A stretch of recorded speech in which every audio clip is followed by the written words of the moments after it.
El teléfono sonó un martes como cualquier otro. Eran las 3 de la tarde. Estaba regando las violetas en la terraza, aquellas que Antonio había plantado antes de partir. La voz al otro lado temblaba. Señora Mercedes, soy Pablo, el fotógrafo de la boda de Javier. Necesito que venga a mi estudio. Sola. He encontrado algo que debe ver antes que nadie. Mi corazón se aceleró. Habían pasado 6 meses desde aquel hermoso día en que vi a mi único hijo casarse. 6 meses desde que gasté cada euro de mis ahorros para cumplir su sueño. Y ahora un fotógrafo llamando con esta urgencia. ¿Pasó algo con las fotos?, pregunté intentando mantener la calma. Señora, respiró profundo.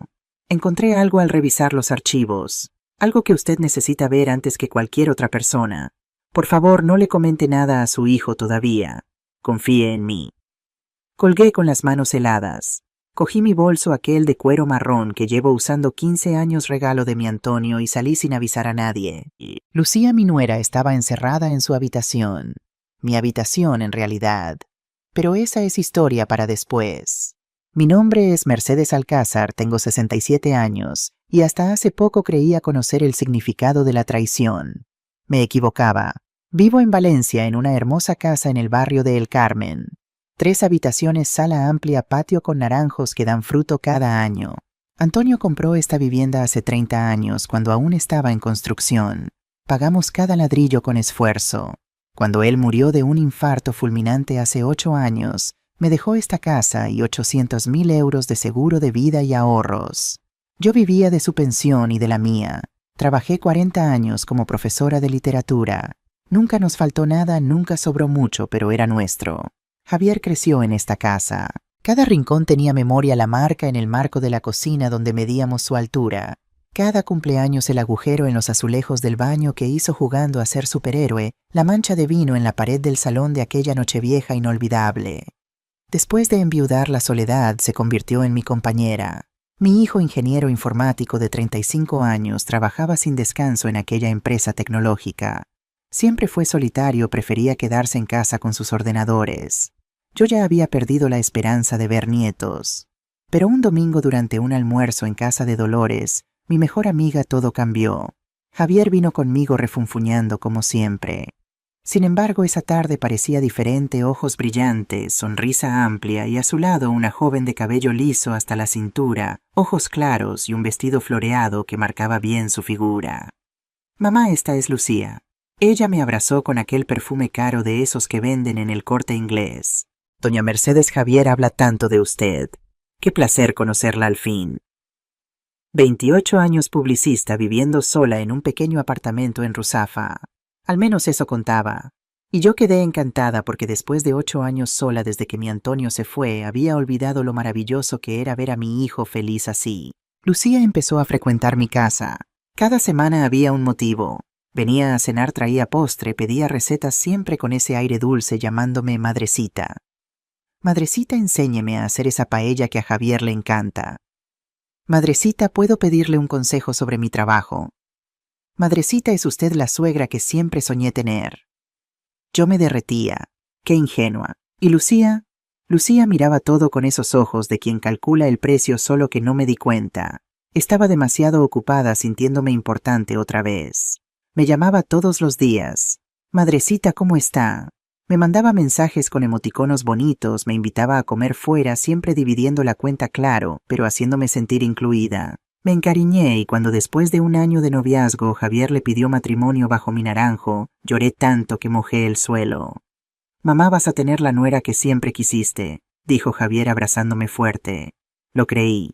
3 meses después llegó la conversación que lo cambiaría todo. Estábamos los 3 en la sala tomando café después de la paella dominical. Lucía tenía las uñas recién hechas, siempre muy arreglada esa chica. Y Javier movía nervioso la taza. Mamá, tenemos que hablar sobre la boda. Mi corazón se aceleró de alegría. ¿Ya fijaron fecha? Sí, dentro de 5 meses. Pero el problema es que... Miró a Lucía, quien puso cara de víctima. Nos gustaría hacer algo especial, sabe, memorable. Pero nuestro presupuesto está muy ajustado. Lucía le tocó el brazo. Javier, no necesitamos una gran fiesta. Lo importante es estar juntos. Pero vi en sus ojos ese brillo, esa expectativa. ¿Cuánto necesitáis?, pregunté. Mamá, no podemos aceptar. Tomé su mano. Javier, eres mi único hijo. Esta es la única vez que te veré casarte. ¿Cuánto? Lucía suspiró como si estuviera avergonzada. El lugar que soñamos con todo lo que imaginamos cuesta 150.000 euros. Pero podemos hacer algo más sencillo. De verdad, doña Mercedes, no quiero que se sacrifique. Miré a los dos, vi a Javier sosteniendo su mano, aquella esperanza en su mirada, y pensé, ¿cuándo podré hacer a mi hijo tan feliz otra vez? Lo pagaré yo, dije. Todo. Tendréis la boda que merecéis. Lucía se levantó y me abrazó. Madrecita, es usted un ángel. Prometo que cuidaré muy bien de Javier y de usted también. Somos familia ahora. Familia, ¿qué cara iba a salirme esa palabra? En los meses siguientes comencé a transferir el dinero. Primero fueron 60.000 euros para el catering en una villa histórica en las afueras de Valencia, con vistas a los jardines, capacidad para 200 invitados. Después 22.000 euros para el vestido importado de Italia con brillantes como de princesa. Flores 15.000 euros. DJ, iluminación, detalles, invitaciones, otros 30.000 euros. Fotógrafo 8.500 euros. Al final fueron 187.000 euros, prácticamente una quinta parte de todo lo que tenía. Pero la sonrisa en la cara de Javier valía cada céntimo, o al menos eso pensaba. Una noche 3 semanas antes de la boda, Javier vino a verme. Se sentó a mi lado en el sofá, aquel tapizado beige que Antonio y yo compramos cuando nos mudamos aquí. Mamá, ¿estás segura de todo esto? Sé que es mucho dinero. Pasé la mano por su cabello ya canoso en las sienes. Mi niño, mi único hijo. Javier, tú me has dado los mejores años de mi vida. Déjame darte este regalo. Él me abrazó fuerte. Te quiero, mamá. Y Lucía también te quiere. Cuidaremos de ti siempre. Siempre. El día de la boda amaneció soleado. Mayo en Valencia, temperatura perfecta. Me desperté a las 5 de la mañana, preparé mi vestido azul marino comprado por 2.000 euros, lo único que elegí sola, y fui a la villa para ayudar con los últimos detalles. Cuando llegué, me quedé sin aliento. El lugar estaba transformado, flores por todas partes, luz suave, música ambiental, mesas decoradas con manteles de lino crema y arreglos inmensos. Incluso había una fuente de chocolate en la entrada. 187.000 euros materializados frente a mí. Lucía llegó a las 10, entró en el salón ya con el pelo arreglado. La habían visitado la peluquera y maquilladora en su casa. Cuando se puso aquel vestido parecía una muñeca de escaparate, cara perfecta e irreal. Madrecita, gracias. Sin usted nada de esto sería posible. Diego, el padrino y mejor amigo de Javier desde la universidad, apareció poco después con traje azul marino y corbata plateada. Saludó a todos, bromeó, ayudó a Javier con la corbata. El mejor amigo, el padrino. La ceremonia comenzó a las 3 de la tarde. El sacerdote habló sobre amor, compromiso, familia. Yo lloraba tanto que Dolores tuvo que prestarme un pañuelo. Cuando el padre dijo, os declaro marido y mujer, todos aplaudieron. Javier besó a Lucía de aquella manera apasionada, y ella sonrió como si fuera el día más feliz de su vida. Tal vez lo era. Después de todo, acababa de enganchar a un tonto y a su madre idiota. La fiesta duró hasta las 2 de la madrugada. Comida abundante, bebida a discreción, DJ tocando de todo. Diego dio el discurso de padrino. Habló sobre amistad eterna, sobre lo afortunado que era Javier, sobre cómo Lucía era la mujer perfecta. Aplaudí, reí, brindé. Mientras tanto, en el fondo del salón, lejos de las miradas, ellos se besaban. Y nadie vio nadie, excepto la cámara de Pablo, que registró todo sin querer. Cuando la fiesta terminó, Javier y Lucía salieron bajo arroz directo al aeropuerto, 15 días en Ibiza, luna de miel, que ellos financiaron con el dinero que habían ahorrado. Al menos eso no me costó.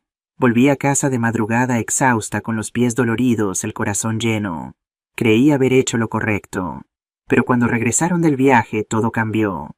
Y fue entonces cuando la verdadera trampa se cerró a mi alrededor. Los primeros 15 días después de la luna de miel fueron extraños. Lucía pasó por mi casa para mostrarme las fotos de Ibiza. Playa azul turquesa, cócteles de colores, Javier sonriente. Todo parecía perfecto. Madrecita, fue increíble. Gracias de nuevo por haberlo hecho posible. Me abrazó, pero esta vez el abrazo fue rápido, mecánico. Javier también estaba diferente, más callado. Cuando le preguntaba por el trabajo, respondía con monosílabos. Bien, mamá. Ocupado. Pensé que era cansancio del viaje. En la tercera semana Javier vino solo a desayunar conmigo. Era sábado por la mañana y había hecho tortilla de patatas, la que le encanta desde niño. Mamá, tenemos que hablar. Mi estómago se heló. Siempre que alguien empieza así, no viene nada bueno. Dime, hijo. Removía su café sin mirarme. Es que el alquiler del apartamento de Lucía se ha acabado y el mío también. Estamos viviendo provisionalmente en casa de una amiga suya, pero no podemos quedarnos mucho tiempo. Esperé a que continuara. Estamos buscando un lugar, pero es difícil. Los alquileres en Valencia están por las nubes. 3.004. $1,000 al mes para algo decente. Y con los gastos de la boda aún en la tarjeta. No terminó la frase, pero entendí la petición antes de que la hiciera. ¿Queréis vivir aquí? Por fin me miró. Solo unos meses, mamá, hasta que juntemos dinero para el alquiler y entrada. Sería un ahorro enorme. Y así no estás sola, la casa es grande, hay espacio. Mi corazón se encogió. Parte de mí, la parte idiota, la parte que aún creía en la familia, se alegró de tener a mi hijo cerca de nuevo, de no despertar más en esa casa silenciosa, solo yo y los recuerdos. Claro, hijo, esta siempre fue tu casa también. Su sonrisa fue de alivio. Gracias, mamá. Prometo que no será una molestia. Lucía es organizada, limpia, tranquila. Apenas notarás que estamos aquí. Mentira. Se mudaron un jueves lluvioso. Trajeron 3 maletas, grandes cajas de libros, ropa, objetos. Lucía miraba la casa como si estuviera evaluando cada rincón. Doña Mercedes, ¿podemos usar la habitación del fondo? Es la más grande. La habitación del fondo era mi habitación, la que compartí con Antonio durante 30 años, la cama donde durmió por última vez, el armario que aún guardaba 2 camisas suyas que no podía donar. Lucía, esa es mi habitación. Ah, ¿pero la está usando? Preguntó con ese tono inocente. Porque si no hay problema, nos gustaría dormir allí. Tiene más espacio, más ventilación, y la habitación delantera es más pequeña, pero súper cómoda para usted. Javier apareció cargando una caja. Mamá, no tiene que ser ahora. Podemos esperar a que te organices. Pero Lucía ya estaba abriendo la puerta de mi cuarto. Qué bonito, mira, amor, hasta tiene vestidor. Me quedé allí parada sintiendo el suelo desaparecer bajo mis pies. Está bien, podéis quedaros con la habitación. Tardé 3 días en mudar mis cosas a la habitación más pequeña del frente.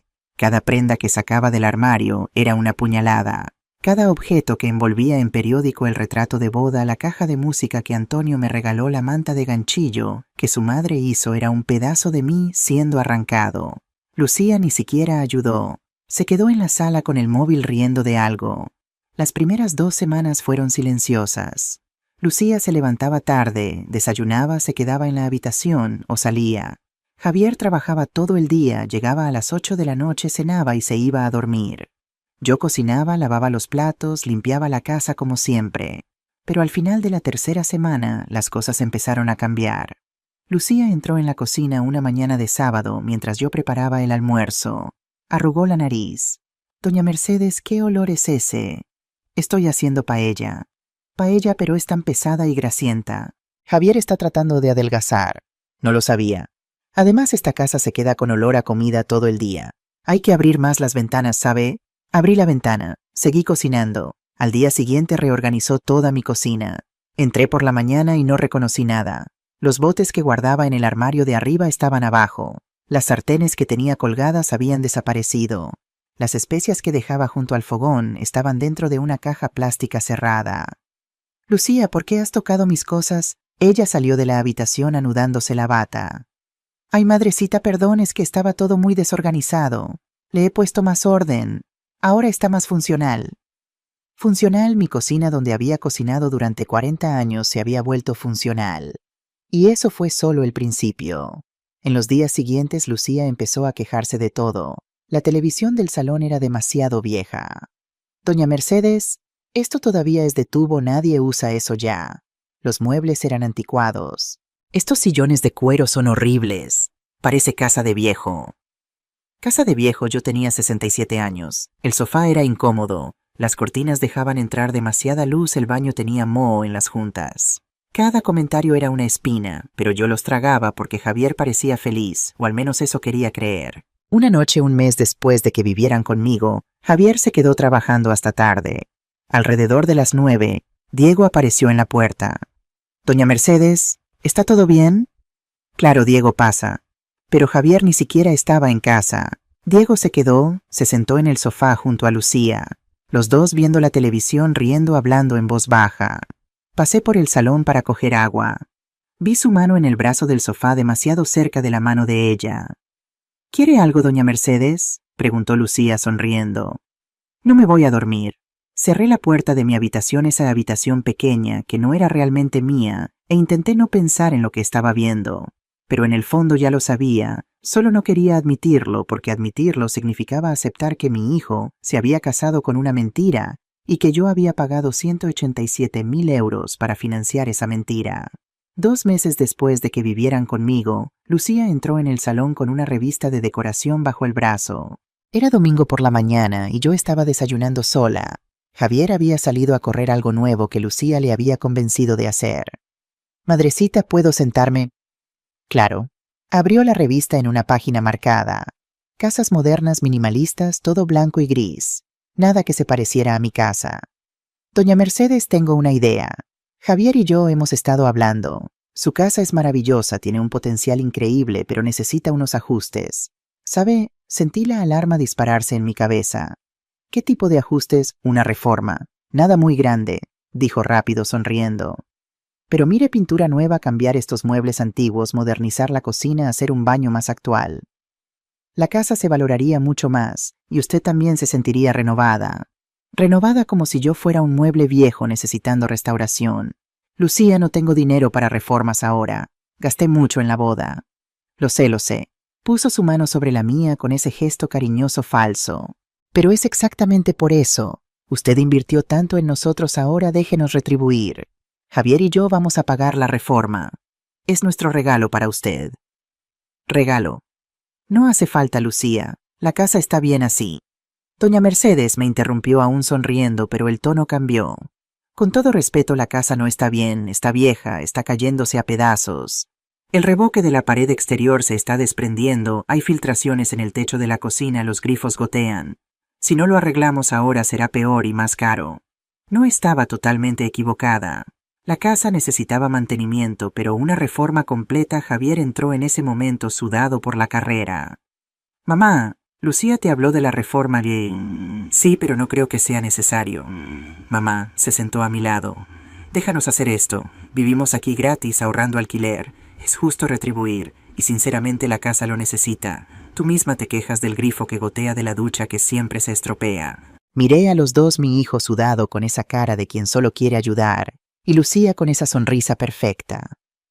¿Cuánto costaría? Lucía abrió una libreta. Ya tenía valores anotados. Claro que los tenía. He pedido unos presupuestos. Entre material y mano de obra, unos 80 a 90.000 euros. Casi me atraganté con el café. Pero podemos dividirlo contigo, dijo Javier rápidamente. Nosotros ponemos la mitad, tú la otra mitad. Serían 45.000 euros cada uno. Es una inversión en la casa, mamá. Se valorizará.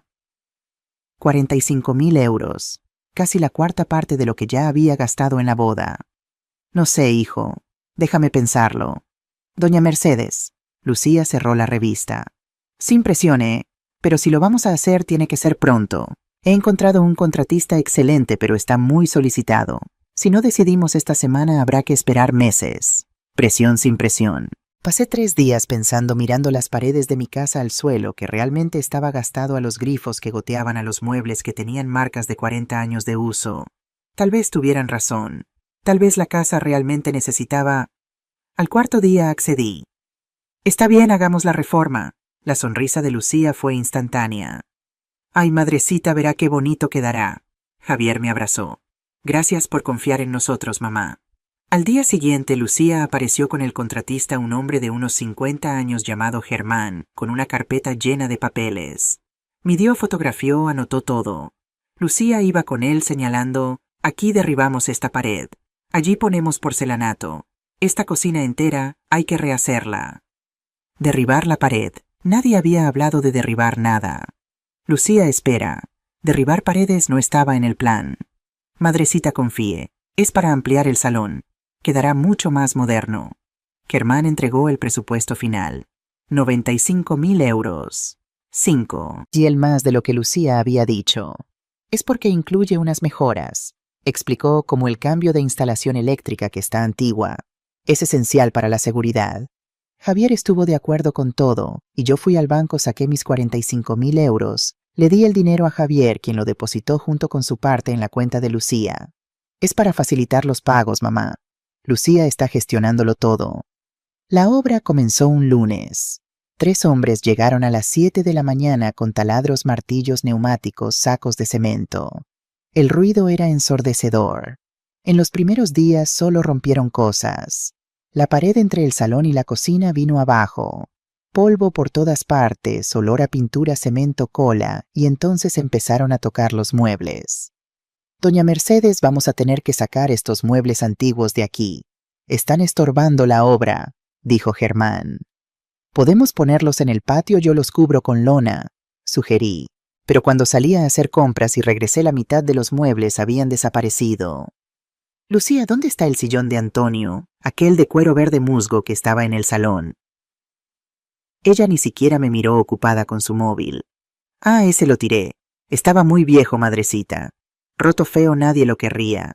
Sentí que el aire salía de mis pulmones. ¿Lo tiraste? Sí.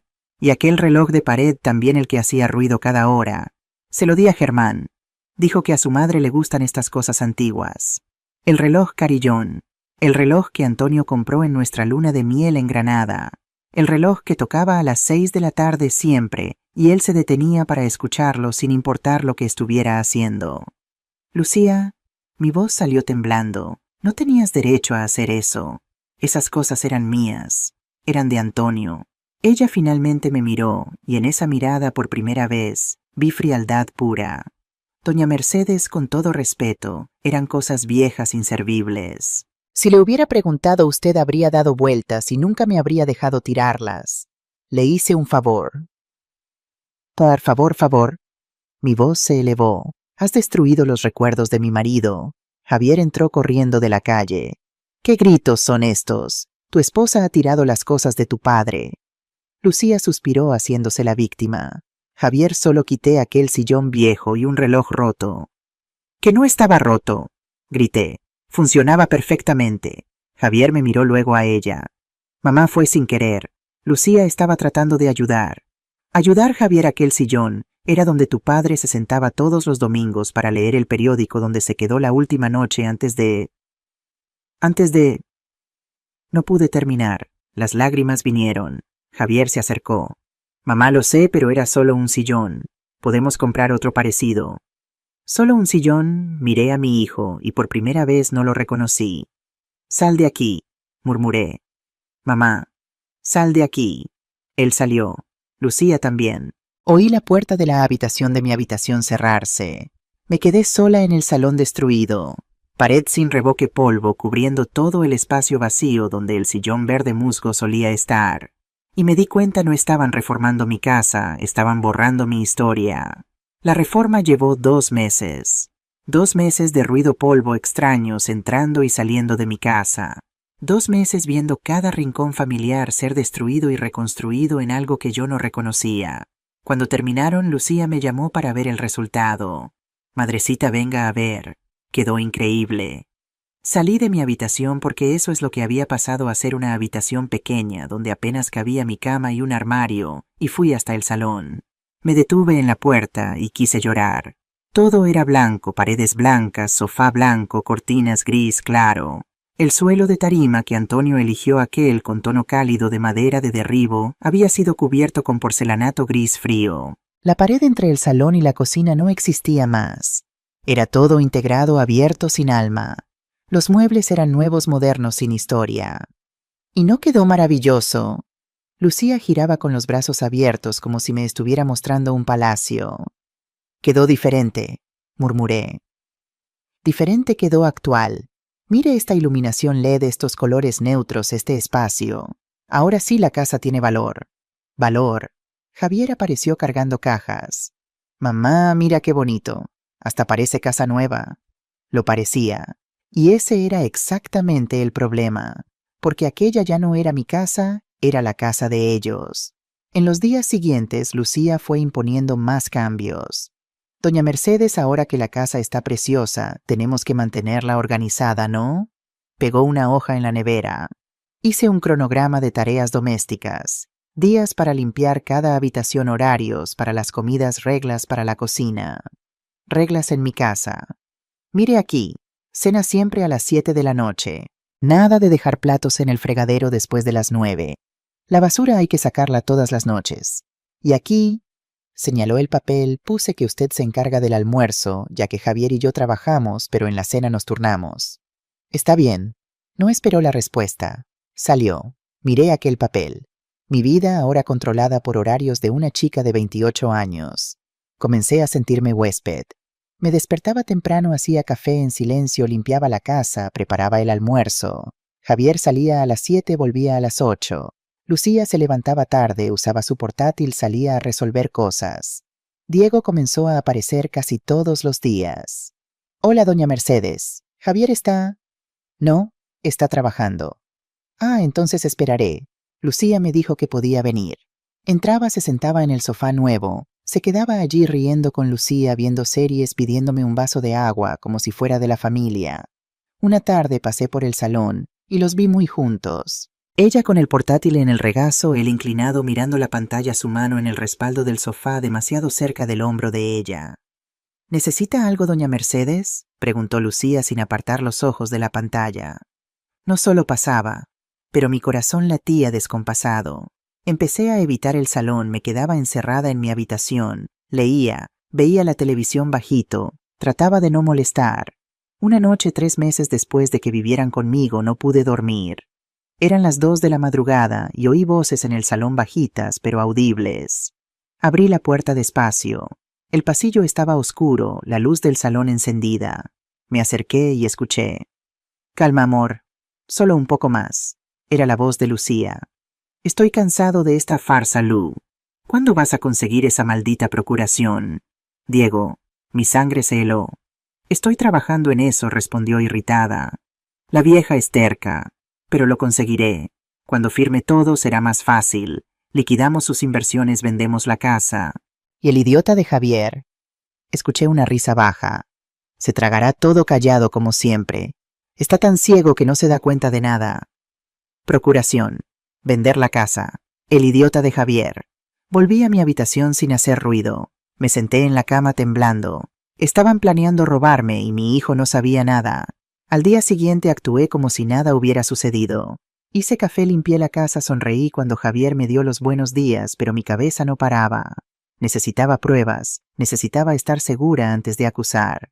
Pasó una semana. Lucía estaba más amable, sospechosamente amable. Madrecita, hoy voy a hacer una cena especial. Invite a Dolores, llame a la gente. Vamos a celebrar la casa nueva. El sábado ella preparó una mesa linda, comida, vino, postre. Javier estaba feliz. Dolores y 2 parejas más vinieron. En medio de la cena, Lucía golpeó su copa. Quiero hacer un brindis por doña Mercedes, que nos recibió con los brazos abiertos, por la familia y por el futuro. Todos aplaudieron. Forcé una sonrisa. Después de la cena, cuando todos se fueron, Lucía y Javier me llamaron al salón. Mamá, siéntate aquí. Mi estómago se apretó. Javier tomó una carpeta, la abrió. Había varios papeles dentro. Mamá, Lucía y yo hemos estado hablando. Te estás haciendo mayor. 67 años ya, no hay con tantas cosas que administrar, cuentas, inversiones, esta casa. Nos preocupa. ¿Preocuparos por qué? Lucía puso la mano en mi brazo. Madrecita, no se lo tome a mal, pero a veces olvida cosas. La semana pasada dejó el fogón encendido toda la noche. Otro día no recordaba si había pagado la factura de la luz. Mentira, nunca olvidé nada de eso. Queremos ayudarla, continuó Javier. Por eso hemos preparado esto. Sacó un documento de la carpeta. Es un poder notarial. Permite que Lucía y yo administremos tus bienes. Solo para facilitar, para que no tengas que preocuparte por nada. Poder notarial. La palabra que escuché en su conversación. Tomé el papel. Leí.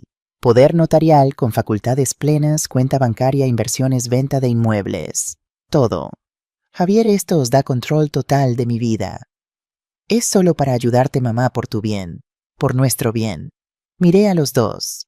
Mi hijo con esa cara de quien cree estar haciendo lo correcto, y Lucía con esa sonrisa falsa, esos ojos calculadores. Necesito pensarlo. La sonrisa de Lucía desapareció. Pensarlo, doña Mercedes, esto es por su propio beneficio. No entiendo la resistencia. He dicho que necesito pensarlo. Me levanté, cogí mi bolso, salí a caminar.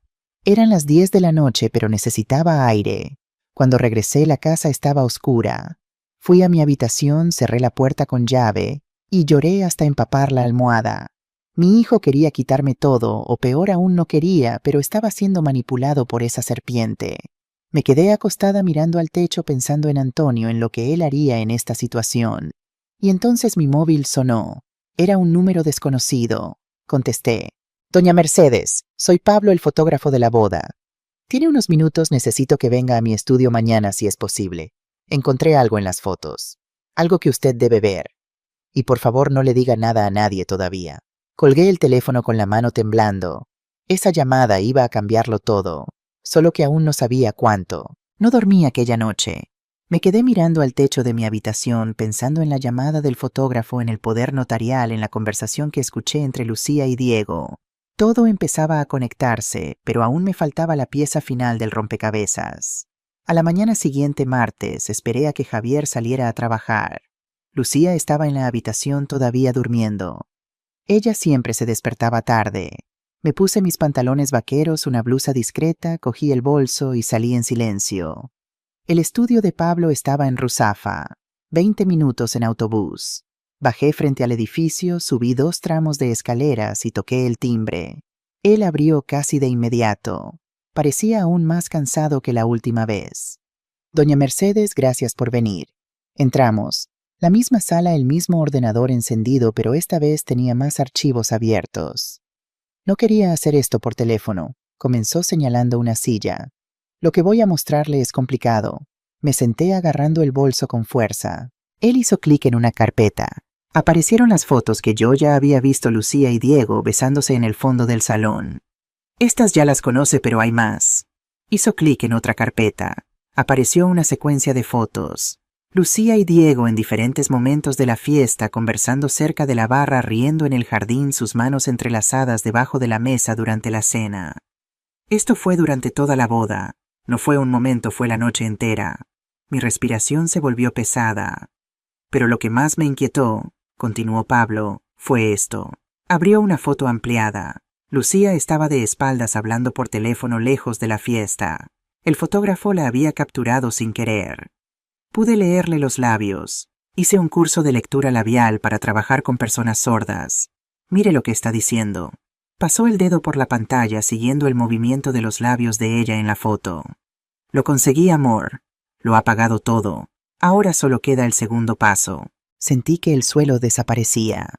Hay más. Mire la hora de esta foto, 23:40. Pocos minutos después de que ella cortara la tarta con su hijo. Amor. Ella llamó a alguien, amor, durante su propia boda. ¿A quién estaba llamando? Pablo hizo clic en otra foto. Diego a la misma hora, parado solo en el aparcamiento. Teléfono en la oreja, sonriendo. Se hablaron toda la noche, doña Mercedes. Por teléfono, por mensajes, mientras su hijo celebraba su boda. Cerré los ojos, sentí la náusea subir. Puedo darle todas estas fotos, dijo Pablo en voz baja. Pero antes de hacer cualquier cosa necesita estar segura de lo que está enfrentando. Esto no es solo infidelidad. Parece planeado, premeditado. Abrí los ojos. Lo sé. Les escuché hablar. Están intentando que firme un poder notarial. Pablo palideció.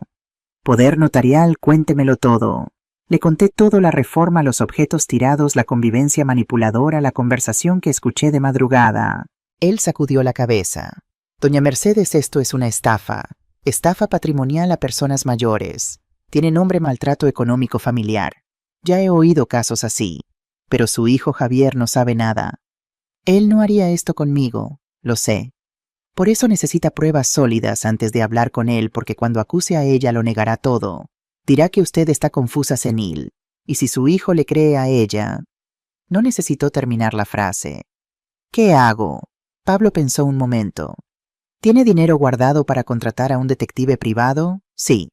Entonces contrate uno rápido, consiga pruebas concretas, grabaciones, fotos, documentos, todo lo que vincule a ella con Diego. Después busque un abogado, monte un plan, y solo entonces, cuando tenga todo en la mano, confronte. Salí del estudio con el pendrive en las manos y una certeza en el pecho no iba a dejar esto así. Pasé la tarde investigando. Encontré un detective privado en internet, Eduardo Martín, 5 estrellas de valoración. Mandé un mensaje, respondió en media hora. Quedamos para encontrarnos en una cafetería al día siguiente. Eduardo era un hombre de unos 45 años, cabello canoso, mirada experimentada. Se sentó frente a mí y escuchó todo sin interrumpir. Señora Mercedes, seré directo. Este es un caso clásico. He conocido docenas de situaciones así. Estafador se acerca a alguien con patrimonio, involucra a la familia, manipula, se lo lleva todo. Puedo conseguir pruebas. Sí, pero costará 4.500 euros para empezar. Vigilancia, grabaciones, investigación completa de su pasado. 2 semanas de trabajo, 4.500 euros. Más dinero saliendo de mi cuenta, pero era una inversión, era supervivencia. Puede empezar hoy. Él sonrió. Ya he empezado. La investigué mientras venía aquí. Lucía Vega Costa. ¿Correcto? Asentí. Tiene historial. 3 relaciones anteriores con hombres mayores. Todas terminaron con procesos o acuerdos extrajudiciales por apropiación indebida. Es profesional en esto. Mi estómago se revolvió. ¿Y Diego? También tengo información preliminar. Él y ella son pareja desde hace al menos 4 años. Hay fotos en redes sociales antiguas antes de que las borraran. Lo archivé todo. Lo planearon doña Mercedes. Eligieron a su hijo. Lo eligieron. ¿Cuánto tiempo hasta que tenga todo? 10 días. La seguiré, grabaré conversaciones, lo recogeré todo. Usted tendrá munición suficiente para acabar con esta estafa. Salí de la cafetería con la cabeza dando vueltas. 10 días, solo 10 días más. Volví a casa. Lucía estaba en el salón pintándose las uñas. ¿Dónde ha estado doña Mercedes? En el médico. Mentí. ¿Está todo bien? Sí. Fui a mi habitación, cerré la puerta con llave, me senté en la cama y respiré profundo. Aquella noche Javier llegó más temprano, me llamó al salón. Lucía estaba allí sonriendo. Mamá, ¿has pensado en el poder notarial? Miré a los dos, forcé una sonrisa cansada. Estoy pensando, hijo. Solo dame unos días más. La sonrisa de Lucía se marchitó un poco. Doña Mercedes, cuanto más tarde, más difícil será gestionar las cosas. Su cuenta ya está llena de pendientes. Mentira, yo sabía exactamente el estado de mi cuenta. Unos días más, repetí firme. Javier suspiró. Vale, mamá, pero no tardes mucho, ¿de acuerdo? Volví a mi habitación, tomé el móvil y envié un mensaje a Eduardo. Necesito que sea rápido, están presionando. La respuesta llegó en segundos. Entendido, aceleraré el proceso. Los siguientes 10 días fueron un infierno silencioso. Actuaba normal, cocinaba, limpiaba, sonreía cuando era necesario, pero por dentro estaba montando mi contraataque. Eduardo me enviaba actualizaciones diarias, fotos de Lucía encontrándose con Diego en hoteles, audios de conversaciones entre ellos planeando la estafa, y lo peor de todo, una grabación de ellos riendo diciendo que yo era una vieja ingenua fácil de manipular. Cuando escuché aquello lloré sola en el baño, pero las lágrimas pronto se transformaron en rabia. Concerté una consulta con don Carlos Mendoza, especialista en derecho de familia y delitos patrimoniales. Él leyó el informe y sacudió la cabeza. Señora Mercedes, tiene usted un caso muy fuerte. Puedo ayudarla a proteger su patrimonio. Y más aún, puede denunciarla por estafa, falsedad ideológica, apropiación indebida. Podría enfrentarse a entre 2 y 6 años de prisión. No quiero denunciar. Solo la quiero lejos de mí y de mi hijo. Él pensó. Entonces hagamos algo diferente. Vamos a confrontarla públicamente con pruebas delante de la familia. Así ella no podrá negar ni manipular. ¿Cómo, don Carlos? Mendoza sonrió. Déjelo en mis manos, pero tendrá que ser valiente y estar preparada para ver la verdad explotar. 3 días después todo estaba listo. Yo iba a dar el golpe final y esta vez no sería yo la víctima. Los audios llegaron una mañana de jueves. Eduardo me los envió por correo electrónico con un aviso. Doña Mercedes, prepare el corazón. Esto va a doler. Estaba sola en casa. Lucía había salido a resolver cosas. Javier estaba trabajando. Me puse los auriculares, me tumbé en la cama de mi habitación y pulsé play. La voz de ella llegó clara, nítida. Estaba hablando por teléfono, probablemente con Diego. Amor, relájate, todo está bajo control. La vieja está en mis manos. Un empujoncito más y firmará ese poder. Pausa. Él debía estar respondiendo.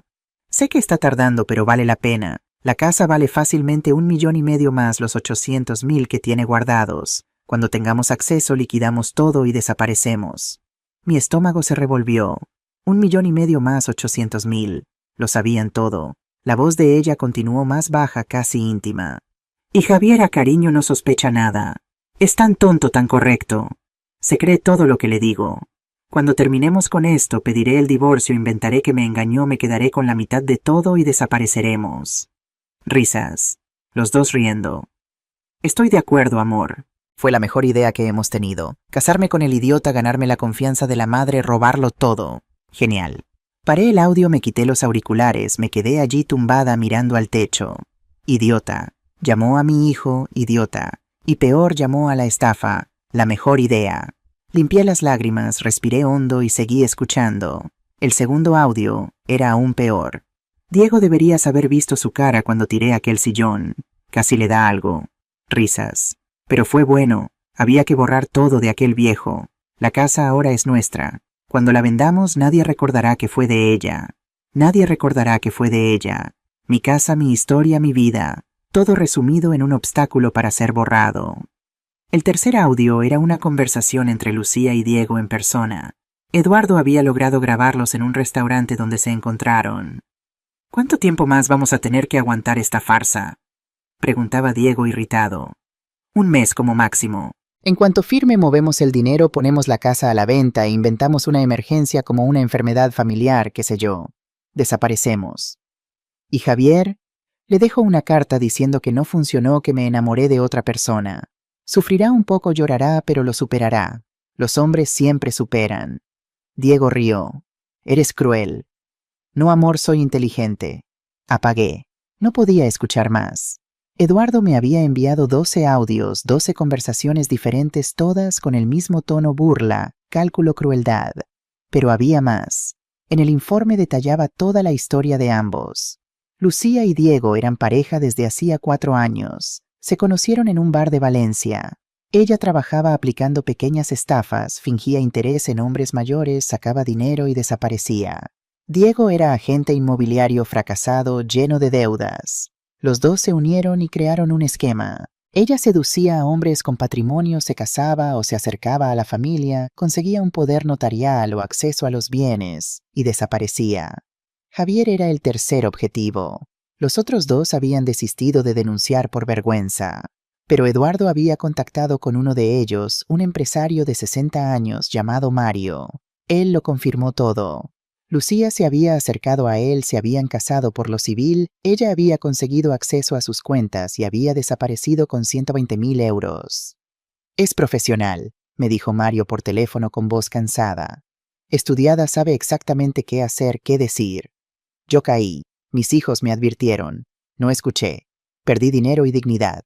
Colgué el teléfono con el corazón encogido. Javier estaba siendo manipulado por una criminal y yo había sido el puente. Eduardo también investigó el encuentro entre Bianca y Javier.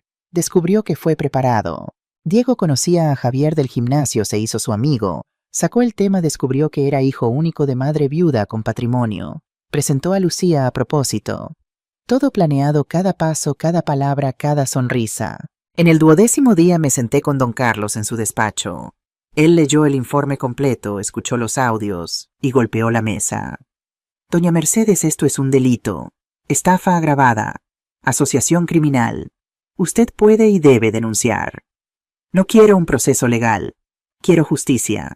Quiero que todos sepan quién es ella, especialmente mi hijo. Él pensó. Entonces vamos a hacer una emboscada pública. Reunir a la familia, presentar las pruebas, dejarla sin salida. ¿Cómo te? Organice una cena, un evento familiar. Invite a gente que importa, parientes, amigos cercanos. Durante la cena mostraremos todo: fotos, audios, documentos, delante de todos. Ella no podrá negarlo. Sentí un escalofrío. ¿Y si huye? No lo hará. Gente así se mueve por ego. Intentará defenderse, mentirá, pero con las pruebas sobre la mesa nadie le creerá. Respiré hondo. Entonces hagámoslo. Don Carlos sonrió. Prepararé todo pendrive con los audios, copias impresas de los informes, fotos. Usted solo tiene que actuar normal hasta ese día. No levante sospechas. Regresé a casa con la cabeza llena de planes. Javier llegó aquella noche cansado. Mamá, ¿has pensado más en el poder notarial? Lo miré a mi hijo, a mi niño siendo usado, manipulado, engañado. He pensado, hijo, y he decidido que lo firmaré. Su rostro se iluminó. En serio, pero antes quiero hacer una cena familia reunida, celebrar todo lo que hemos pasado, la reforma, la boda, vosotros viviendo aquí. Quiero hacerlo bien. Lucía apareció en la puerta de la habitación sonriendo. ¡Qué idea tan bonita, madrecita! ¿Cuándo? El sábado que viene. Reservaré un restaurante. Invitaré a toda la familia. Perfecto. Lucía vino a abrazarme. Y después de la cena firma los papeles. Así ya oficializamos todo, ¿verdad? Le devolví el abrazo sintiendo náuseas. Eso es. Vamos a oficializarlo todo. En los días siguientes actué como la mejor actriz de mi vida. Fui simpática, animada. Comenté sobre la cena, sobre cómo sería especial. Lucía estaba radiante. Llamaba a Diego creyendo que yo no veía y celebraba. Lo conseguimos, amor. Va a firmar. Una semana más y seremos ricos. El jueves, don Carlos confirmó. Todo listo. Restaurante reservado, pruebas impresas, audios editados y subtitulados, todo en un pendrive. Hasta un camarógrafo discreto para grabar el momento. Doña Mercedes, solo una cosa más. ¿Está segura? Porque después de que estalle esta bomba, no hay vuelta atrás. Lo miré. Estoy segura. El sábado por la mañana me desperté con el corazón acelerado. Me puse mi mejor vestido, aquel azul marino que usé en la boda. Me arreglé, me puse pintalabios, me recogí el cabello. Cuando Lucía me vio, se rió. Vaya, madrecita, está toda arreglada. ¿Está tan feliz por firmar los papeles? Sonreí. Estoy feliz porque hoy es el día de la verdad. Ella no entendió el peso de la frase. El restaurante El Palacio estaba en Benimaclet, un lugar elegante con salón privado que don Carlos había reservado. Invité a Dolores, Teresa, primos, amigos cercanos, 12 personas en total. Y claro, Diego también estaba en la lista. Llegamos a las 8 de la noche. Mesa grande, decoración bonita, camareros discretos. Javier estaba feliz conversando con todos. Lucía estaba deslumbrante, vestido rojo, ajustado, maquillaje perfecto. Diego llegó el último, abrazó a Javier, saludó a todos.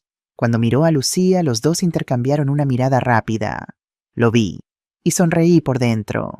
Durante la cena conversé, reí, bromeé. Todos estaban relajados, felices, hasta que llegó la hora del postre. Golpeé la copa de vino con el cuchillo. Todos me miraron. Queridos, gracias por estar aquí.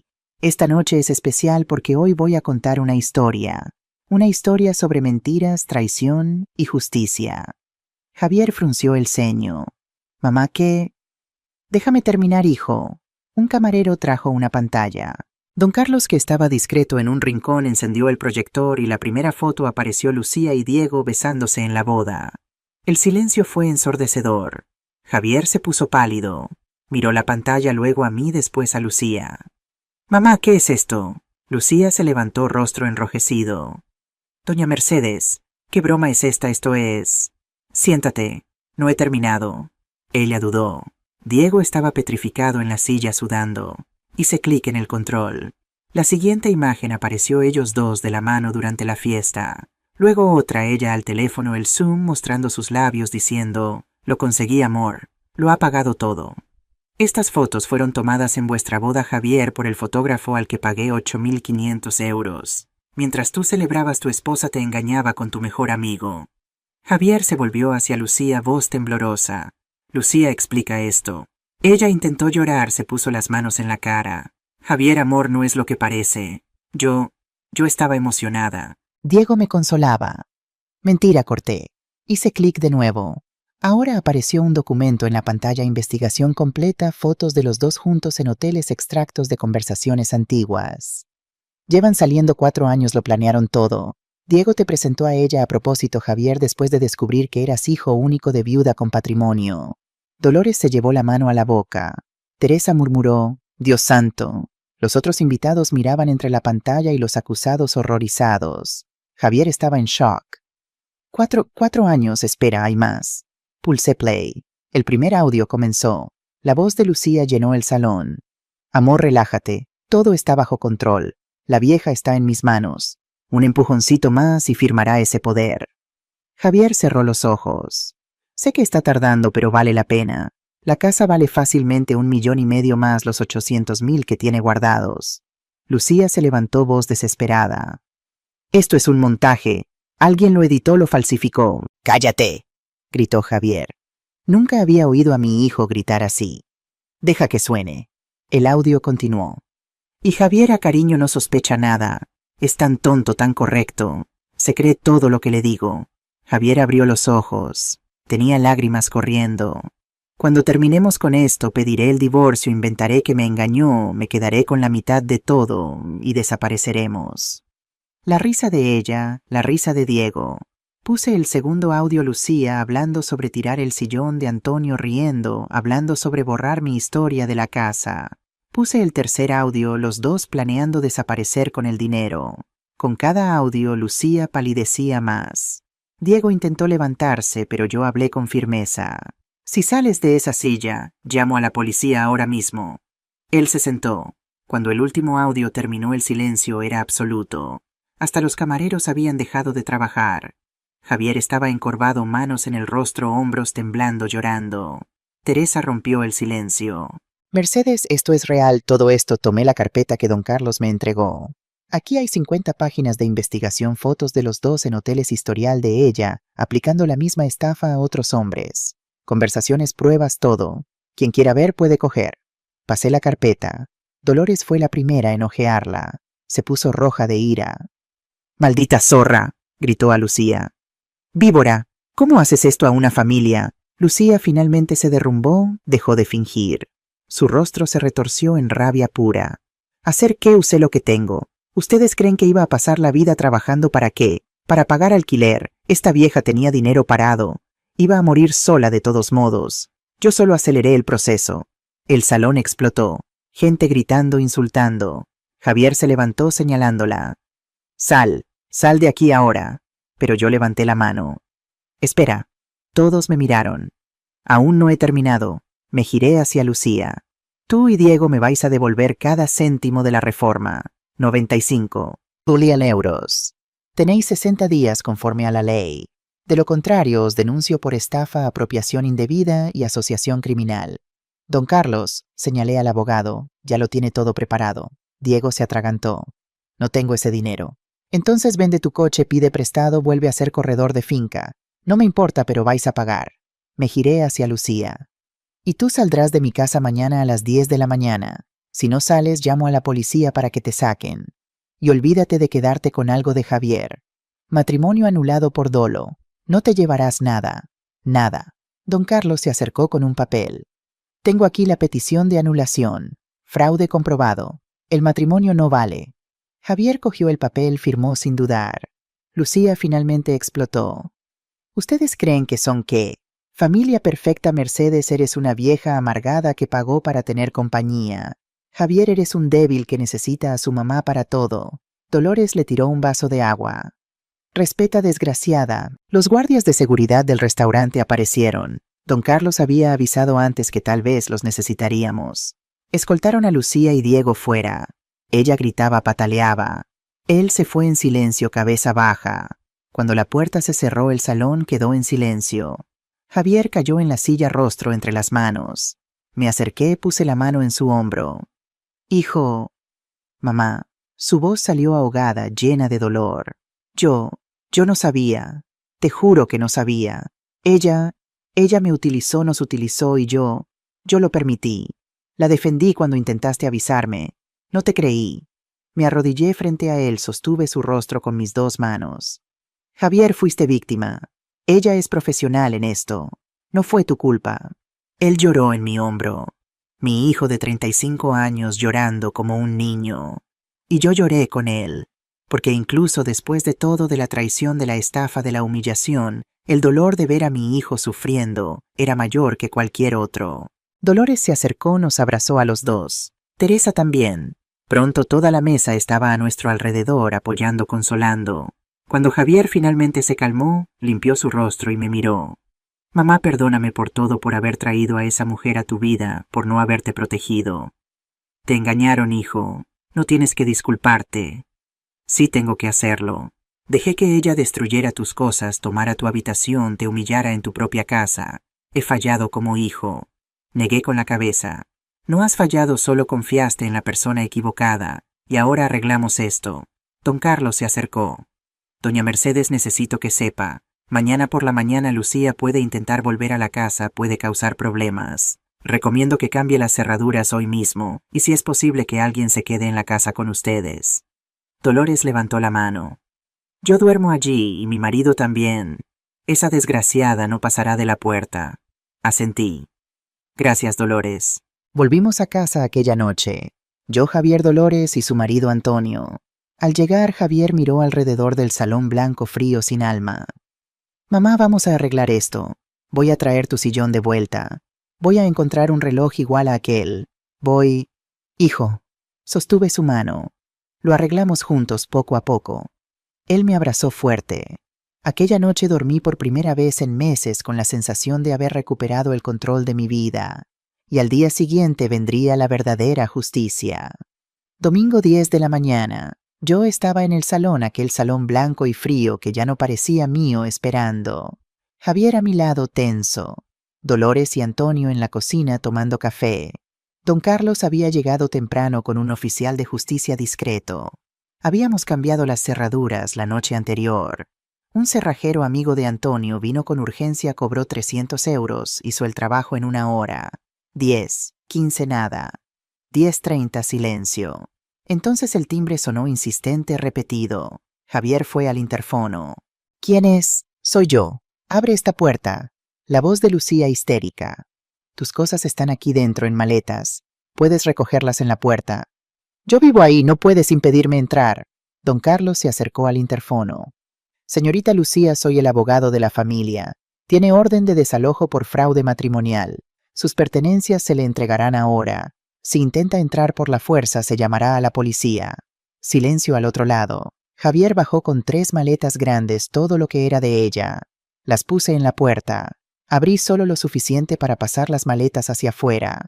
Lucía estaba allí, cabello desgreñado, maquillaje corrido, ropa arrugada. Nada de aquella mujer perfecta de semanas atrás. Javier, por favor. Intentó agarrar su brazo. Podemos hablar, puedo explicarte. Él retiró el brazo. No me toques. Te amo. Todo aquello fue una tontería. Fueron 4 años, Lucía. Su voz salió firme, dura. 4 años planeando esto, usando a mi madre, humillándola, destruyendo recuerdos de mi padre, llamándome idiota, tonto. Ella intentó llorar, pero nadie le creyó. Tienes 60 días para devolver los 95.000 de la reforma, continuó Javier. Si no pagas, mi madre te demanda, y esta vez no habrá acuerdo. Irás a prisión. No tengo ese dinero. Entonces búscalo, vende tu ropa de marca, tus joyas, tus perfumes. No me importa. Volvió adentro, le cerró la puerta en la cara. La oímos gritar fuera durante 5 minutos más. Después silencio. Se había ido. Javier se apoyó en la puerta respirando profundo. ¿Acabó? Todavía no, respondí. Falta Diego. Don Carlos confirmó. Tiene hasta mañana para responder a la notificación. Si no responde, ponemos la demanda. Al día siguiente, lunes, Diego apareció en el despacho de don Carlos. Javier y yo fuimos también. Estaba destrozado.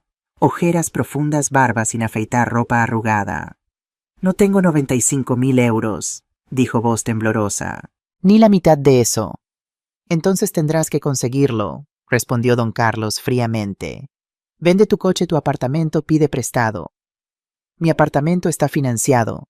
Mi coche vale 20.000 euros como mucho. Yo no puedo pagar eso. Javier se inclinó hacia adelante, ojos fijos en él. Eras mi amigo Diego, mi mejor amigo. Confiaba en ti. Y tú me hiciste esto. Diego bajó la cabeza. Javier, no me hables. Javier golpeó la mesa. Destruiste mi vida, me usaste. Te reíste de mí. Me llamaste idiota a mis espaldas. Silencio. ¿Cuánto tienes ya? Pregunté directamente. Unos 30.000 euros. Si vendo el coche llego a 50.000. No es suficiente. Lo sé, pero es todo lo que tengo. Don Carlos revisó algunos papeles. Podemos hacer un pago fraccionado judicial. 50.000 al contado, 45.000 en plazos a lo largo de 2 años. Con intereses. Diego tragó saliva. Y si no consigo pagar, prisión por estafa de 2 a 6 años. Firmó el acuerdo allí mismo, manos temblorosas. Cuando salimos del despacho, Javier respiró profundo. Se acabó, mamá. Se acabó de verdad. Pero aún faltaba una cosa. Comprendo que necesitas la parte 3, con una extensión aproximada de 7.000 palabras. Disculpa por no entender tu solicitud anterior correctamente. Continuaré con la historia asegurándome de que tenga la extensión solicitada. Entiendo que necesitas la parte 3C con aproximadamente 7.000 palabras. Voy a escribirla de nuevo asegurándome de alcanzar esa extensión. Volvimos a casa con una extraña mezcla de victoria y desolación. La casa, aunque físicamente intacta, parecía un caparazón vacío. Javier se detuvo en el vestíbulo observando aquel espacio irreconocible, paredes blancas impersonales, muebles modernos sin historia, una decoración que carecía completamente del calor que Antonio y yo habíamos construido durante décadas. «Esto no es nuestra casa», dijo en voz baja. «Es como si hubiéramos sido borrados». Me acerqué y tomé su mano notando la tensión en sus dedos, el ligero temblor que delataba su conmoción. «No nos han borrado, hijo. Estamos aquí. Y esto», señalé alrededor, «es solo pintura y muebles. Lo importante somos nosotros». Nos sentamos en aquel sofá blanco rígido e incómodo que Lucía había elegido y por primera vez en meses hablamos realmente. Sin interrupciones, sin manipulaciones, sin mentiras flotando en el aire como polvo invisible. «¿Cómo no me di cuenta, mamá?» Su voz se quebró como cristal fino. «¿Cómo pude ser tan ciego?» «El amor nos ciega a todos, hijo. No eres el primero ni serás el último». «Pero me advertiste. Aquella vez con el sillón con el reloj. Vi tu dolor y aún así la defendí a ella. Acaricié su mejilla ahora húmeda por las lágrimas que no intentaba contener. Porque creías que formabais una familia, y la familia se defiende». Javier pasó la noche en casa. Lo escuché caminar por el pasillo hasta altas horas de la madrugada inquieto, como buscando algo entre aquellas paredes que ya no reconocía. Al día siguiente pidió una semana de baja en el trabajo.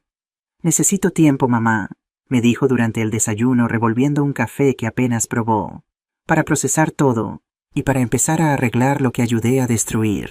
Esa misma mañana comenzamos lo que pronto llamaríamos la reconquista. Primero recuperamos mi habitación. Javier me ayudó a trasladar mis cosas desde el pequeño cuarto al dormitorio principal donde Antonio y yo habíamos compartido nuestra vida. Fue doloroso entrar allí. Lucía había redecorado todo, cambiado el papel tapiz que Antonio y yo elegimos por un color gris neutro, sustituido nuestras lámparas de cerámica valenciana por modernas luces LED, y hasta el armario donde aún guardaba algunas camisas de mi esposo había sido vaciado y reorganizado con su ropa de marca. «Parece un hotel», murmuró Javier mirando alrededor, como si nadie hubiera vivido aquí realmente. Esa fue precisamente su intención, pensé. Borrar para no sentir culpa. Pasamos todo el día recuperando mi habitación. Limpiamos, cambiamos sábanas, sacamos los últimos vestigios de la presencia de Lucía. Cuando terminamos el espacio seguía sin ser completamente mío, pero al menos ya no era suyo. Esa noche Javier y yo cenamos en la cocina como solíamos hacer antes de que todo cambiara. Había preparado tortilla española, su plato favorito desde niño. Mientras comíamos elaboramos un plan. «Vamos a recuperar esta casa habitación por habitación», dijo con una determinación que me recordó a su padre. «Y luego mueble por mueble». Al día siguiente fuimos a una tienda de pintura. Elegimos colores cálidos para las paredes, un tono terracota suave, para el salón amarillo vainilla, para la cocina azul mediterráneo, para mi habitación. Javier contrató a 2 pintores, pero insistió en ayudar él mismo. Lo vi subir y bajar escaleras, manchar su ropa con pintura, trabajar hasta el agotamiento. Cada brocha que pasaba parecía ser una forma de exorcizar a Lucía de su vida, de nuestra casa, de su corazón. En una semana las paredes recuperaron el color. Era diferente al que teníamos antes, pero sentía que era nuestro, una elección consciente y compartida, no la imposición fría de una extraña. «Es un comienzo», dijo Javier contemplando el salón recién pintado. «Pero aún falta mucho. Lo más difícil fue la estructura de la casa. La reforma había derribado paredes, modificado espacios. El cambio más doloroso había sido la eliminación de la pared entre la cocina y el salón, aquella que separaba mi espacio sagrado de cocina del resto de la casa. «Podemos reconstruirla», Le pregunté a Javier una tarde mientras intentábamos acostumbrarnos al nuevo espacio abierto que me hacía sentir siempre expuesta sin intimidad. Consultamos con un arquitecto, un hombre mayor llamado Vicente, que había sido amigo de Antonio en la universidad. La respuesta fue desalentadora. Reconstruir esa pared costaría casi 15.000 euros y requeriría permisos municipales que tardarían meses. Es una pared estructural, explicó Vicente ajustándose las gafas mientras examinaba los planos originales de la casa que por suerte habíamos conservado. La derribaron sin los permisos adecuados. Técnicamente fue ilegal.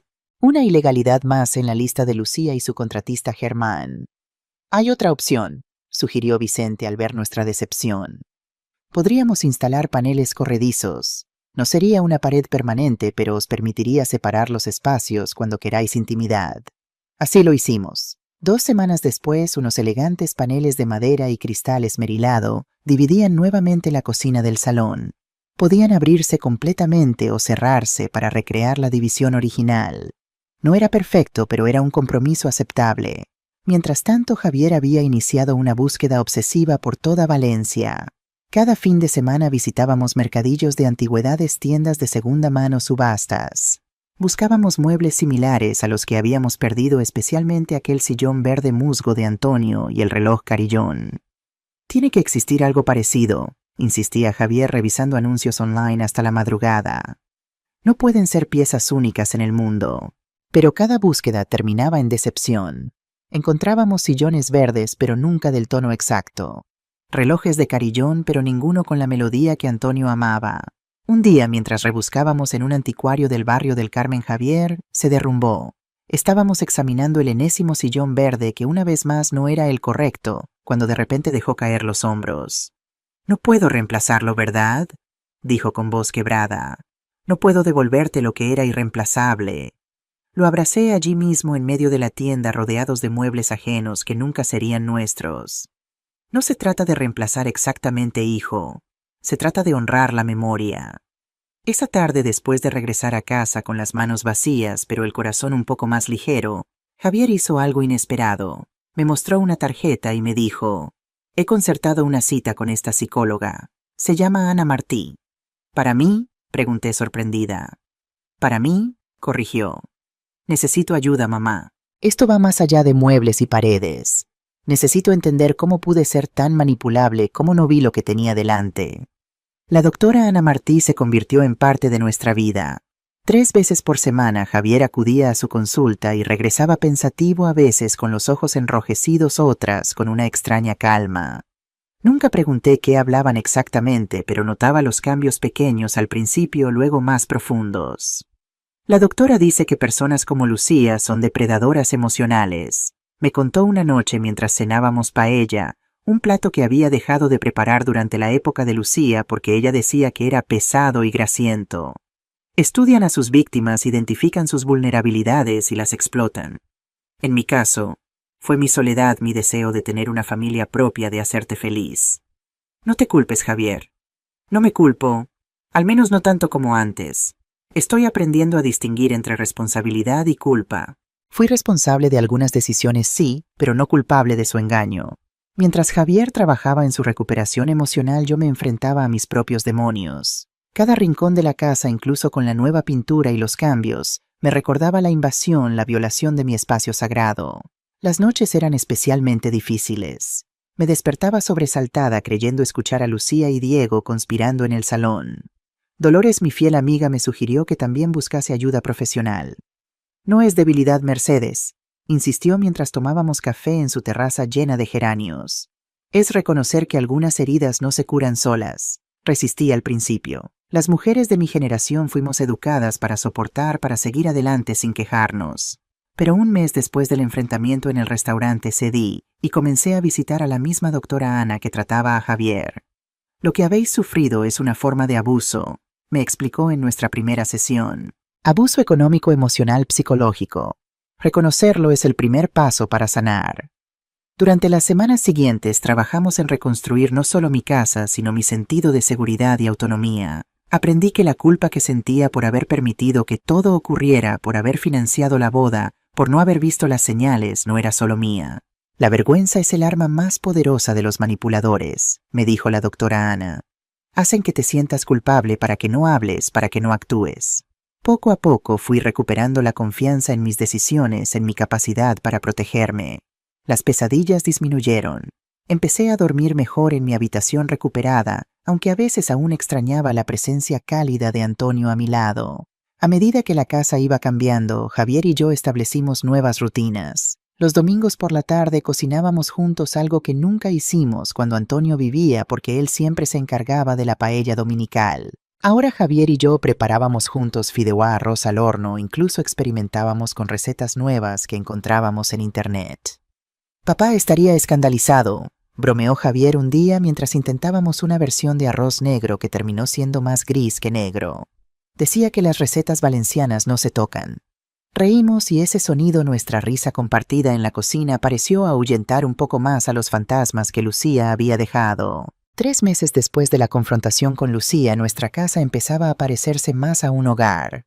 No era igual que antes, nunca podría serlo, pero tenía calidez nuevamente. Habíamos recuperado algunos muebles, un sofá de cuero marrón que reemplazó al blanco aséptico de Lucía, una mesa de comedor de madera maciza, lámparas que daban una luz cálida en lugar de aquellas luces LED frías. Las cortinas blancas habían dado paso a unas de tonos terracota que filtraban la luz del atardecer, creando ese ambiente dorado que tanto amaba Antonio. El jardín también había sufrido con la reforma. Lucía había arrancado las plantas tradicionales, sustituyéndolas por cactus y suculentas de bajo mantenimiento, como ella decía. Javier y yo replantamos el jardín con especies mediterráneas, romero, lavanda, bugambillas y por supuesto un nuevo naranjo para reemplazar el que había sido testigo de tantos momentos familiares. Tardará años en dar fruto como el anterior, comentó Javier mientras lo plantábamos en una mañana fresca de primavera. Tenemos tiempo, respondí, y por primera vez en mucho tiempo realmente lo creía. En cuanto a Diego, cumplió su palabra al menos parcialmente. Entregó los 50.000 euros iniciales y comenzó a pagar mensualmente los 45.000 restantes. Don Carlos supervisaba cada pago asegurándose de que no fallara ni un mes. No lo hace por honestidad, me explicó el abogado. Lo hace porque sabe que la alternativa es una denuncia penal, pero al menos está pagando. De Lucía no supimos nada durante un tiempo. Se desvaneció como el humo igual que había hecho con sus víctimas anteriores. Pero Valencia es una ciudad más pequeña de lo que parece y las noticias viajan rápido. Un día Dolores llegó a casa con información que había obtenido a través de su sobrina, quien trabajaba en un hotel de lujo en la costa. La han visto en Alicante, me dijo mientras tomábamos café en mi recuperada cocina. Aparentemente está con un empresario hotelero, un viudo de unos 60 años. Ya se ha instalado en su villa de Altea. Sentí un escalofrío. Otra presa, otro plan, otra familia que destrozar. ¿Deberíamos advertirle?, preguntó Javier cuando le conté. Lo pensé detenidamente recordando todo el dolor que habíamos pasado imaginando a otro hombre cayendo en las redes de Lucía. No es nuestra responsabilidad, dijo. Además, nos habría creído alguien a nosotros si nos hubieran advertido. Javier asintió comprendiendo. Cada uno debe aprender sus propias lecciones por dolorosas que sean. La vida seguía y poco a poco íbamos encontrando un nuevo ritmo. Javier volvió al trabajo, pero ahora con límites más claros. Ya no se quedaba hasta la medianoche en la oficina, había aprendido a valorar su tiempo, a cuidarse. Yo retomé viejas aficiones que había abandonado: mi grupo de lectura, clases de pintura en el centro cultural del barrio, largas caminatas por el jardín del Turia con Dolores. La vida no había vuelto a la normalidad porque aquella normalidad ya no existía. Estábamos creando una nueva. Una tarde de domingo 6 meses después de aquel fatídico día en el restaurante, Javier vino a comer como de costumbre, pero esta vez no venía solo. «Mamá, quiero presentarte a alguien», dijo con cierto nerviosismo. «Ella es Carmen Iglesias». Carmen era diferente a Lucía en todos los sentidos posibles. De estatura media, cabello rizado natural que no intentaba alisar, vestía jeans y una sencilla blusa blanca. Su sonrisa era genuina, alcanzaba sus ojos. No tenía esa perfección estudiada que caracterizaba a Lucía, sino una belleza natural y sin pretensiones. «Encantada de conocerla, doña Mercedes», me dijo con una voz cálida y directa. «Javier me ha hablado mucho de usted». No dijo madrecita, ni me abrazó efusivamente ni hizo comentarios sobre la casa. Simplemente estrechó mi mano con firmeza y me entregó un pequeño ramo de flores silvestres.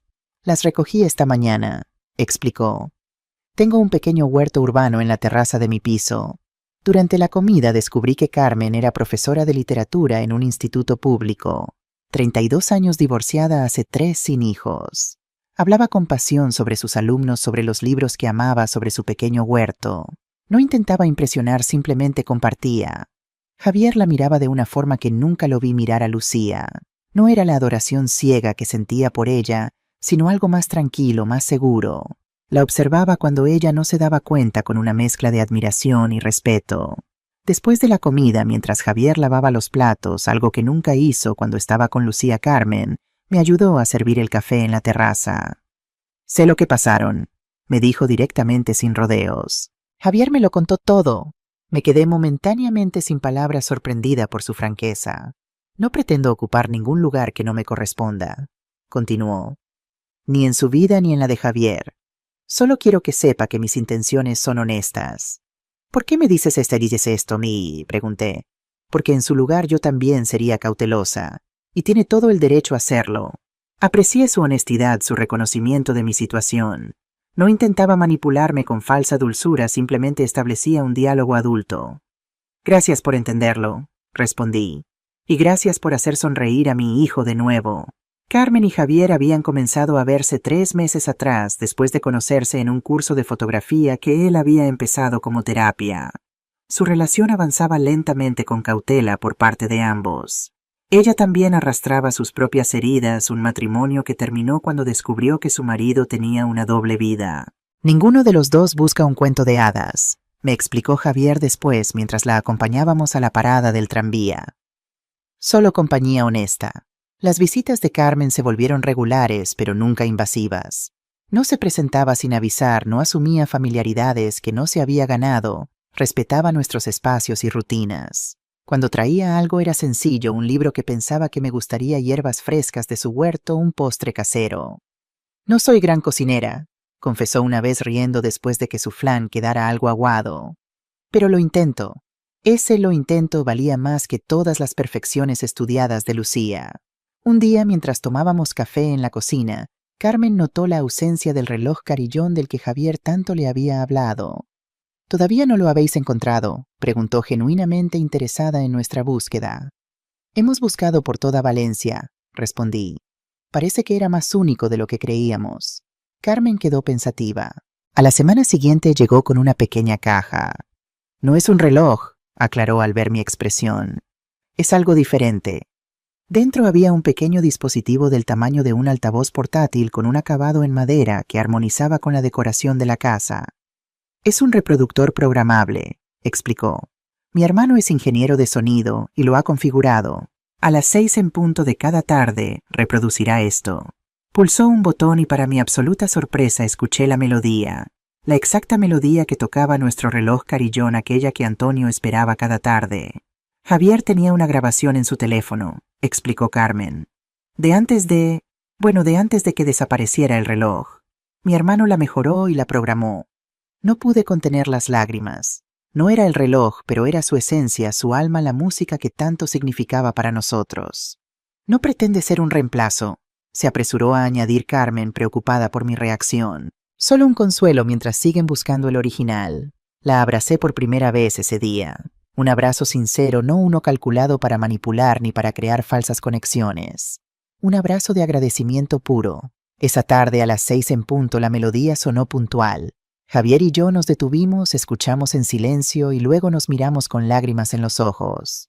No es el mismo reloj, dijo Javier, pero es nuestra melodía.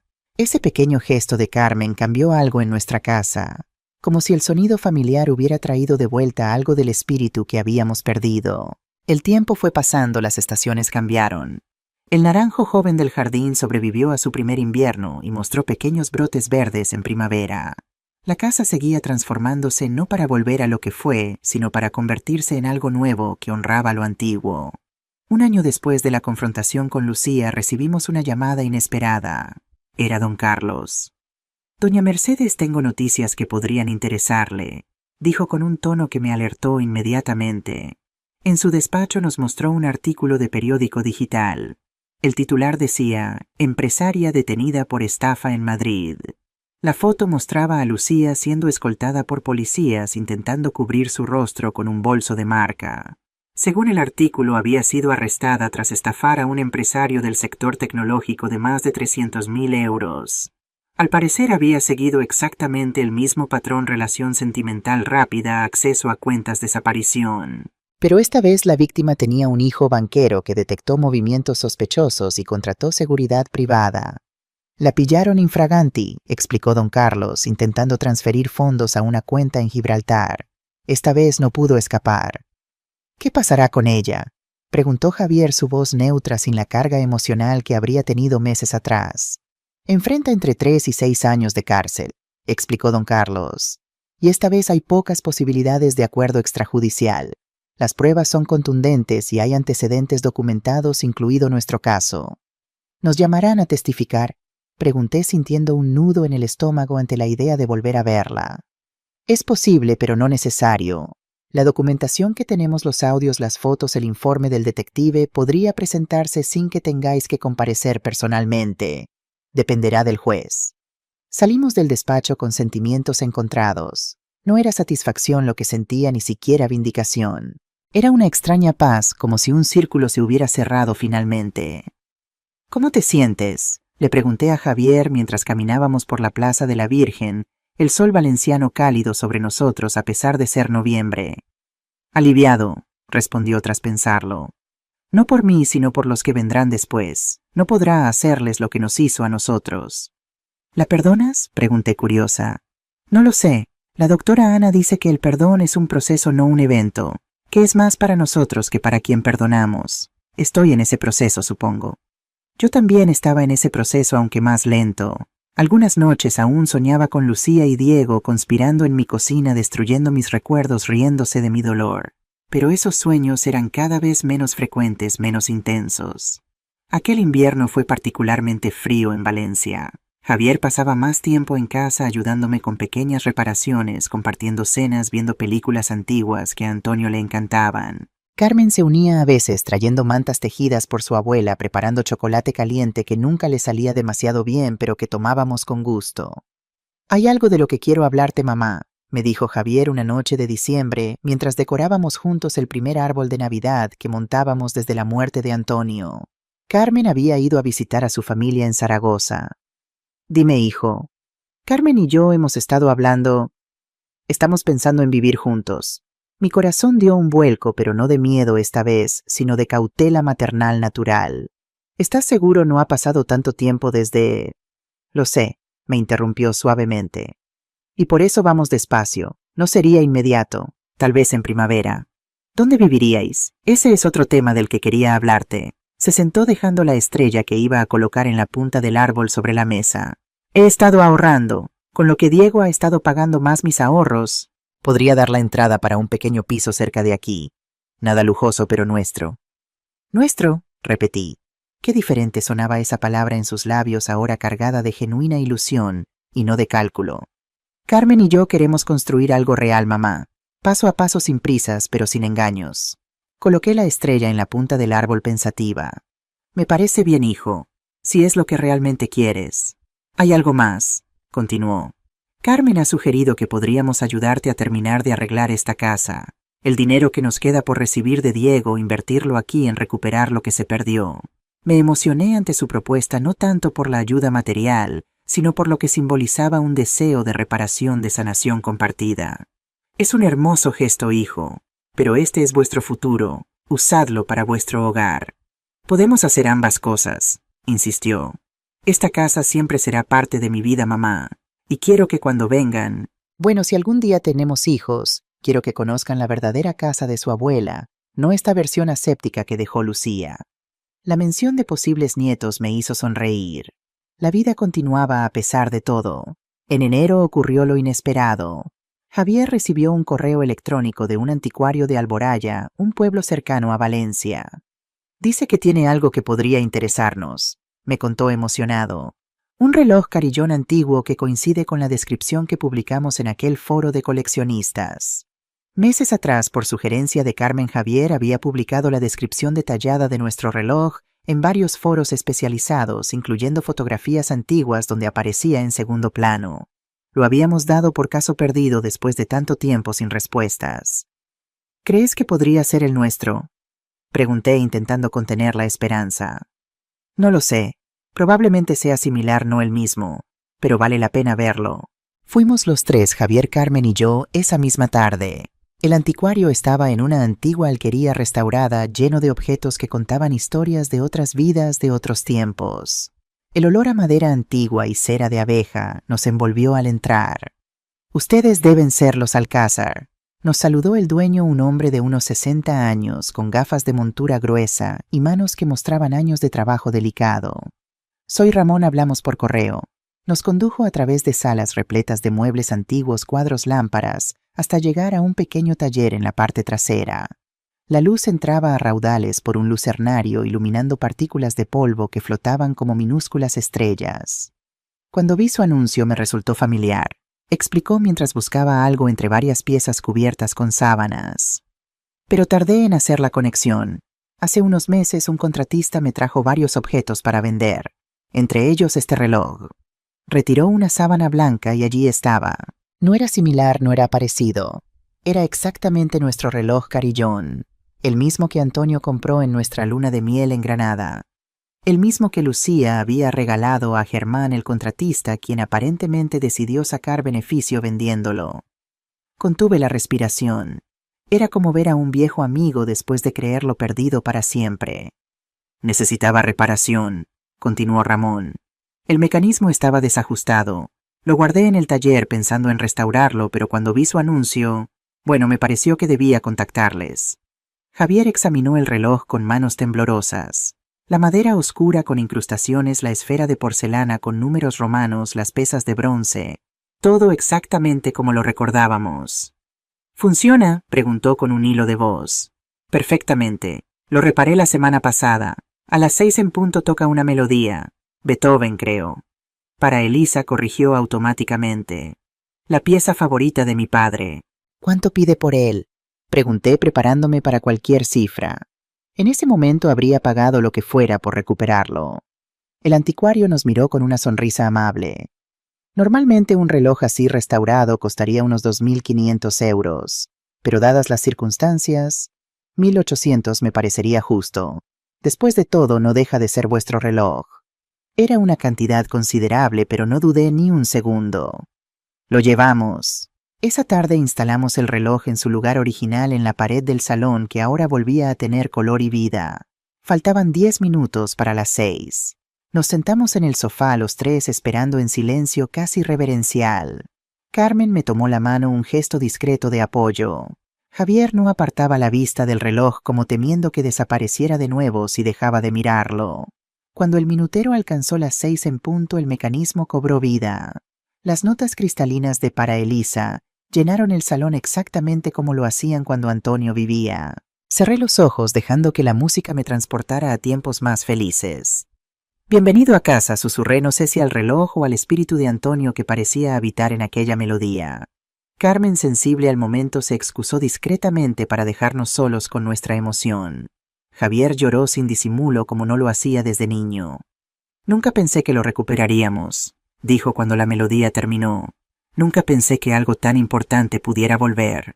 A veces la vida nos sorprende, hijo, para bien y para mal. En primavera, tal como habían planeado Javier y Carmen, encontraron un pequeño piso a 15 minutos de mi casa. Era un segundo piso con balcón donde Carmen inmediatamente empezó a planear su huerto urbano. Lo amueblaron poco a poco con piezas sencillas pero elegidas con cuidado, cada una con significado, con historia.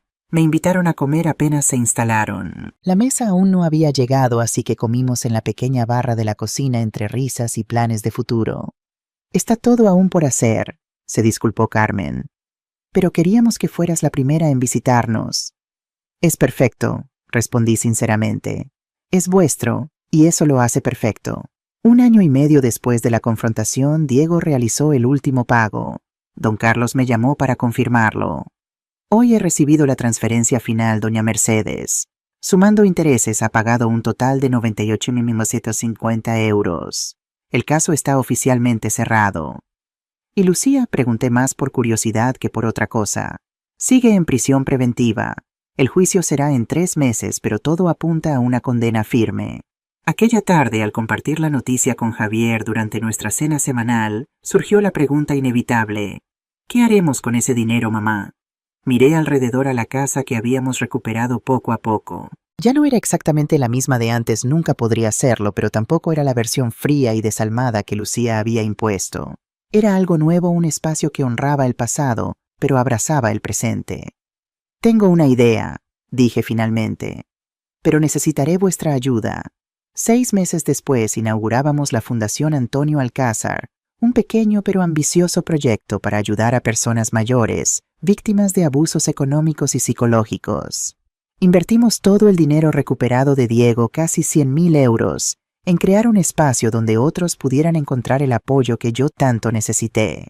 La fundación ofrecía asesoría legal gratuita, apoyo psicológico y sobre todo una comunidad donde las víctimas no se sintieran solas ni avergonzadas.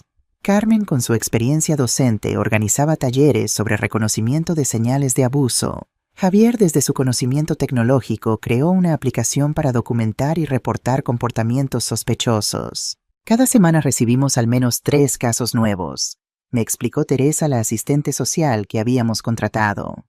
La mayoría son mujeres mayores, pero también hay hombres. Todos comparten esa vergüenza inicial, ese ¿cómo pude ser tan ingenuo? Diles que no están solos, respondí, que no son los primeros ni serán los últimos. En la inauguración miré a mi alrededor con el corazón lleno. Dolores estaba allí orgullosa como si la fundación fuera suya. Teresa había venido desde Barcelona para apoyarnos. El abogado don Carlos había aceptado formar parte del consejo asesor. Hasta Pablo, el fotógrafo que destapó todo, asistió con su cámara para documentar el evento. Tu padre estaría muy orgulloso, le dije a Javier mientras brindábamos con cava valenciano. De ti, mamá, tú hiciste todo esto posible. Lo hicimos juntos, corregí incluyendo con la mirada a Carmen, que conversaba animadamente con una asistente social. 2 años después de la confrontación, Carmen y Javier me dieron la noticia que secretamente esperaba iban a casarse. Nada que ver con la boda anterior. Una ceremonia íntima en el jardín de mi casa bajo el naranjo que ya comenzaba a dar sus primeros frutos. 30 invitados, comida casera preparada por amigos y familia, música en vivo de un pequeño grupo local. Carmen no quiso vestido blanco ni velo. Eligió un sencillo vestido azul que complementaba sus ojos. Sin damas de honor, sin padrinos, solo ellos dos, y el amor tranquilo que habían construido sin prisa pero con solidez.